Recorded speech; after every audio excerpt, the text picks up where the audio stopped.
सुप्रभात विद्यार्थियों। आज हम आपकी हिंदी की पाठ्य पुस्तक में पाठ 3 पढ़ेंगे, जिसका नाम है जम्मू कश्मीर में हिंदी। इस पाठ में हम पढ़ेंगे कि जम्मू कश्मीर में हिंदी का क्या महत्व है। तो आइए बच्चों, पाठ शुरू करते हैं। जम्मू कश्मीर भारत के उत्तर में स्थित एक अहिंदीतर प्रदेश है। कहाँ पे स्थित है जम्मू कश्मीर? भारत के उत्तर में स्थित एक अहिंदीतर होता है जहाँ हिंदी मातृभाषा के रूप में न बोलकर अन्य भाषा के रूप में बोली जाए। जम्मू कश्मीर राज्य के 3 प्रमुख क्षेत्र थे, जम्मू, कश्मीर और लद्दाख। लेकिन विद्यार्थियों, अब आपको पता है कि हमारा जम्मू और कश्मीर यूनियन टेरिटरी बन गया है और अब इसके 2 ही प्रमुख क्षेत्र हैं, जम्मू और कश्मीर। लद्दाख जो है वो एक अलग से यूनियन टेरिटरी बन गई है। डोगरी जम्मू क्षेत्र की प्रमुख भाषा है। जम्मू में सबसे ज़्यादा डोगरी बोली जाती है, कश्मीर में कश्मीरी और लद्दाख में लद्दाखी बोली जाती है। इसके साथ साथ जम्मू कश्मीर में और भी कई बोलियां बोली जाती हैं, जैसे पंजाबी, पहाड़ी, गोजरी आदि। जम्मू कश्मीर में हिंदी बोलने वालों की संख्या पर्याप्त है। जो लोग शिक्षित हैं यानी पढ़े लिखे हैं, व्यवहारिक हैं, साहित्य से अच्छी तरह से परिचित हैं, वो लोग हिंदी भाषा का प्रयोग करते हैं। वैसे तो सभी लोग हिंदी को बोल लेते हैं, समझ लेते हैं, लेकिन वो अपनी मातृभाषा को भी उसके साथ साथ जोड़ते हैं। जम्मू कश्मीर राज्य और हिंदी क्षेत्र के बीच प्राचीन काल से ही सामाजिक, आर्थिक और सांस्कृतिक संबंध रहे हैं।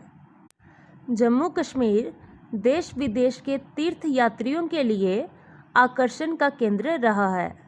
क्या आपको पता है बच्चों कि जम्मू कश्मीर तीर्थ स्थलों के लिए बहुत मशहूर है? यहाँ पे बच्चों, अगर आप जम्मू वाली साइड देखोगे तो कटरा में वैष्णो देवी का मंदिर, और अगर आप कश्मीर वाली साइड देखोगे तो पहलगाम में अमरनाथ जी की पवित्र गुफा आकर्षण का केंद्र है। भारत के कई क्षेत्रों से तो लोग यहाँ दर्शन करने के लिए आते ही हैं, साथ ही साथ विदेशों से भी कई लोग यहाँ दर्शन करने के लिए आते हैं। अलग अलग क्षेत्रों से जो लोग दर्शन करने के लिए आते हैं वो लोग हिंदी भाषा का प्रयोग करते हैं। इस तरह से हम कह सकते हैं कि हिंदी भाषा का प्रचार साधुओं और तीर्थयात्रियों के द्वारा हुआ है। और दूसरी बात बच्चों, क्या आपको पता है कि जम्मू कश्मीर पर्यटन स्थलों के लिए भी जाना जाता है और कश्मीर को तो धरती का स्वर्ग कहा जाता है। कई पर्यटक जम्मू कश्मीर में आते हैं और वो भी बोलचाल के लिए हिंदी भाषा का प्रयोग करते हैं। जम्मू कश्मीर में हिंदी का प्रचार जहां एक ओर साधुओं, पर्यटकों आदि के द्वारा हुआ, वहीं दूसरी ओर भक्त कवियों जैसे सूर, तुलसी, मीरा, कबीर आदि के दोहों तथा पदों के द्वारा हुआ। इन भक्त कवियों की वाणी सुगम और गेय होने के कारण लोगों को बहुत पसंद आई और लोकप्रिय होने के कारण लोग उन्हें गुनगुनाने लगे। इस तरह से हिंदी भाषा का प्रचार होने लगा। एक और हम कह सकते हैं कि साधुओं और पर्यटकों ने हिंदी भाषा का प्रचार किया और दूसरी ओर भक्त कवियों के दोहों और पदों के द्वारा हिंदी भाषा का प्रचार हुआ।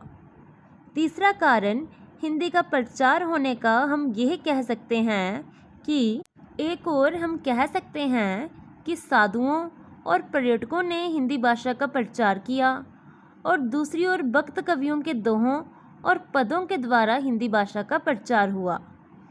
तीसरा कारण हिंदी भाषा का प्रचार होने का हम यह कह सकते हैं कि यहाँ से कई लोग अपनी रोजी रोटी कमाने के लिए सर्दियों में राज्य से बाहर जाते थे और वहाँ वे बोलचाल के लिए हिंदी भाषा का प्रयोग करते थे।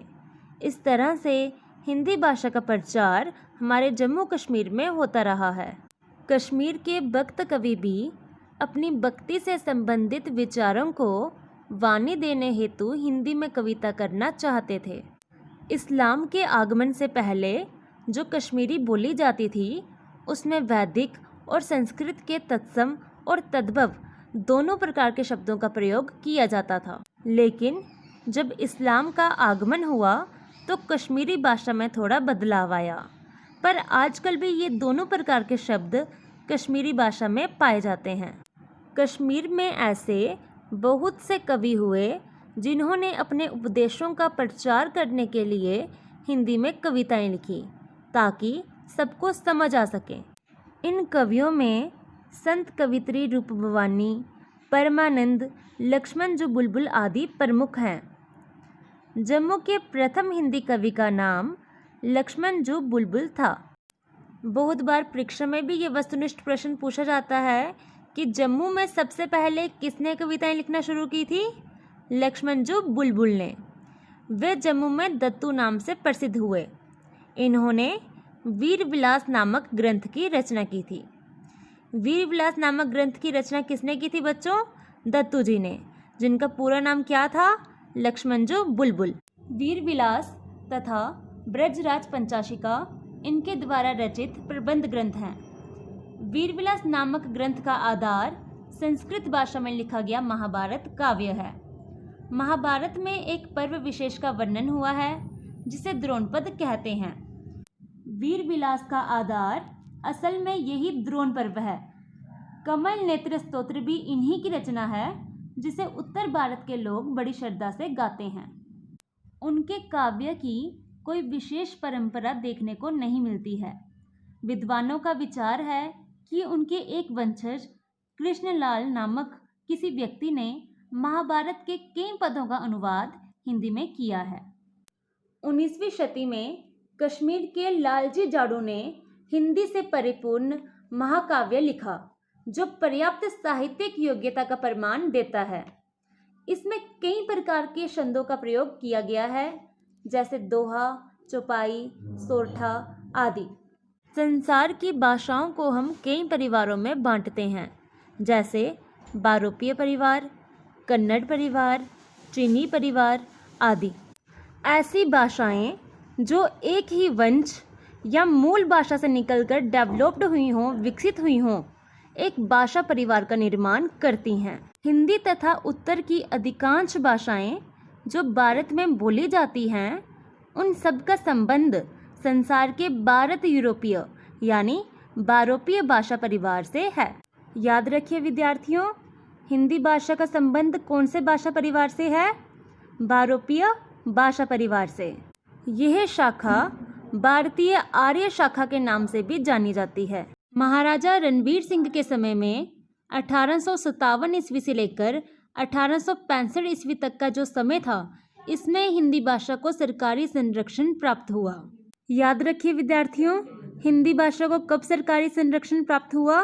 1857 ईस्वी से लेकर 1865 ईस्वी तक। और उस समय कौन से महाराजा राज्य करते थे? महाराजा रणवीर सिंह। रणवीर सिंह के दरबारी लेखक नीलकंठ ने रणवीर प्रकाश नामक हिंदी पद्य में ग्रंथ लिखा। इसी काल में रणवीर रत्नमाला एक और ग्रंथ हिंदी में लिखा गया जिसमें हीरे जवाहरातों, मोतियों आदि के विषय में वर्णन किया गया। रणवीर सिंह के निधन पर हिंदी में शोकगीत मरसिया रचा गया। इसी काल में जम्मू में संस्कृत पाठशाला की स्थापना भी की गई जहां पर संस्कृत के साथ साथ हिंदी पढ़ाने की व्यवस्था भी की गई थी। महाराजा रणवीर सिंह के समय में तो हिंदी को सरकारी संरक्षण प्राप्त हुआ, लेकिन उनके उत्तराधिकारी महाराजा प्रताप सिंह, कौन थे रणवीर सिंह के उत्तराधिकारी? महाराजा प्रताप सिंह। उन्होंने उर्दू को सरकारी भाषा और फारसी को न्यायालय की भाषा बना दिया, लेकिन फिर भी हिंदी एक विषय के रूप में स्कूलों में पढ़ाई जाती थी, जिससे जम्मू कश्मीर में हिंदी अपनी जड़ें जमाती गई। रहस्यवादी संत कवि पंडित जिंदा कौल मास्टर जी ने सन 1941 में पत्र पुष्प नामक 5 हिंदी कविताएं प्रकाशित करवाई। महाराजा हरि सिंह के समय में भी हिंदी को फैलने का अवसर मिला। इतना ही नहीं, जम्मू कश्मीर में हिंदी का प्रचार प्रसार करने के लिए कई स्वतंत्र संगठनों ने भी महत्वपूर्ण योगदान दिया है। आज़ादी से पहले कश्मीर में आर्य समाज, सनातन धर्म सभा, महावीर दल, हिंदी परिषद, हिंदी साहित्य सम्मेलन आदि सामाजिक, सांस्कृतिक और साहित्यिक संगठनों ने हिंदी की विभिन्न परीक्षाओं के लिए छात्र छात्राओं को तैयार कराया। विश्वविद्यालयों में एमए के अतिरिक्त एमफिल और पीएचडी की व्यवस्था भी की गई। आजकल सिनेमा, दूरदर्शन, रेडियो आदि के द्वारा हिंदी का प्रचार प्रसार तेज गति से हो रहा है। जम्मू कश्मीर में अनेक साहित्यकार हिंदी में अपनी रचनाएं लिख रहे हैं, जिसके फलस्वरूप हिंदी कविता, कहानी, उपन्यास, आलोचना, नाटक जैसी अनेक विधाएं प्रचलित हैं। शिराजा, योजना, वितस्ता, नीलजा, हिमानी जैसी अनेक पत्रिकाएं हिंदी में निकाली जा रही हैं, जिससे हिंदी को बढ़ावा मिलता है। कश्मीर टाइम्स, जम्मू समाचार, इवनिंग न्यूज़ जैसे कई समाचार पत्रों के माध्यम से भी हिंदी को बढ़ावा मिल रहा है। हिंदी हमारे देश में विचारों के आदान प्रदान की सबसे महत्वपूर्ण भाषा है। इस भाषा को बोलने और समझने वालों की संख्या सर्वाधिक है। ये भारत की एकता और अखंडता का प्रतीक है। संपूर्ण देश में लोकप्रिय होने के कारण हिंदी हमारे देश की राष्ट्रीय भाषा बन गई। अंत में हम ये कह सकते हैं कि जम्मू कश्मीर में हिंदी का भविष्य उज्जवल है। धन्यवाद।